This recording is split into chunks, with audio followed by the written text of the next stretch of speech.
就启动上面的装置。拿锤敲拨，天花板上的27个波跟着发出声响，体验开悟的智慧。包括譬如说，我们想要排除的这个贪嗔痴这3件事情，也许这些波就可以带来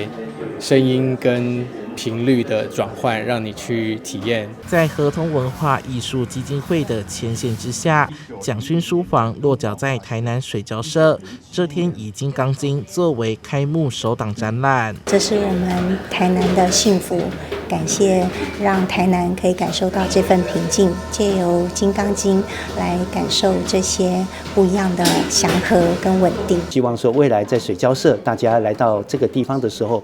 务必能够来这个合通蒋勋的书房，大家走走看看。我相信这一次的《金刚经》的展览，应该可以带给大家非常多的启发跟慰藉。展品包括悉达多油画与《金刚经》字画，另外也涵盖精工作品以及88吉祥，集结3位大师作品，在视觉艺术上加入听觉效果，并与 AI 科技结合，展现佛学之美。亲人生病啊，或者是有困难的时候，会靠《金刚经》来度过一个比较艰难的时刻。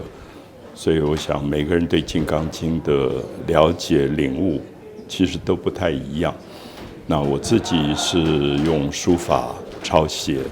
那父亲过世的时候，我为他抄了一卷《金刚经》。其中最特别的是这卷8公尺的《金刚经》，是蒋勋在父亲逝世后所发心抄写，不曾展出过。他说，每个人对《金刚经》有不同的领悟，借由展览，希望让大家对生活能时时怡情养性。